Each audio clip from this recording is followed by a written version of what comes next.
अहिल्यानगर जिल्ह्यातही गेल्या 2 ते 3 दिवसांपासून तापमान प्रचंड वाढतंय। अहिल्यानगरचं तापमान 37 अंशांपर्यंत पोहोचलंय।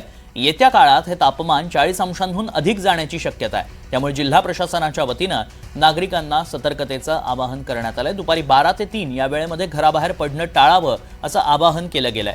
त्याचबरोबर जिल्ह्यातील आरोग्य केंद्रांमध्ये शीत केंद्र उभारण्याचे आदेश जिल्हाधिकाऱ्यांनी दिलेत। दरम्यान शहरात आता रहदारीच्या रस्त्यांवर शुकशुकाट पाहायला मिळतोय।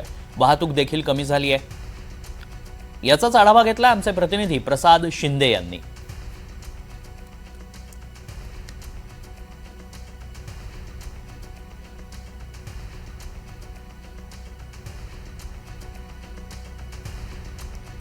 आरोग्य केंद्रांमध्ये शीतकेंद्राची उभारणी करण्यात आली आहे। तापमानाचा पारा हा 40 अंशांच्याही पुढे जाण्याची शक्यता वर्तवण्यात येते।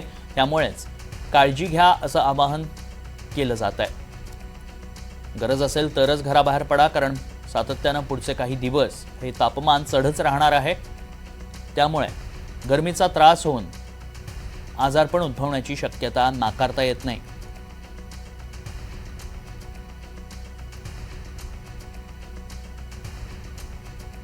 आपल्या जिल्ह्यामध्ये सुद्धा टेम्परेचर पुढील 2 ते 3 दिवसांमध्ये वाढणार आहे आणि तसं बॅकग्राऊंड पण क्लायमेटिक आहे आपल्याकडे। तर आपण सर्वच्या सर्व जिल्ह्याच्या नागरिकांना असं आपण त्यांना सजेशन केलेलं आहे की सर्व लोकांनी उन्हात त्यांचा एक्सपोजर जो कमीत कमी ठेवायचा आहे आणि बाहेर निघताना सुद्धा त्यांचे हेड आहे तो त्यांनी टोपी आहे किंवा दुसरे रुमालने कव्हर करणे गरजेचे आहे।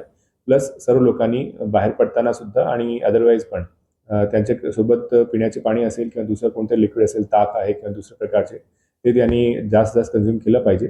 आणि विशेष करून जे आजारी आहेत, गरोदर माता आहे, कामगार, श्रमिक आणि शेतकरी जे बाहेर उन्हात जास्त काम करतात त्यांना जास्त काळजी घेण्याची गरज आहे। आणि याच पार्श्वभूमीत जिल्हा प्रशासनातर्फे सर्व ते सर्व जे आपली आरोग्य केंद्र आहे, PHC आहे, RH आहे, SDH आहे, त्या ठिकाणी आपण शीत केंद्र त्यांना उभारण्याची सूचना दिलेली आहे। आणि तसेच नागरिकांना जास्त याच्याबद्दल काळजी घेण्याबद्दल पण जास्त जनजागृती करण्याचे प्रयत्न जिल्हा प्रशासन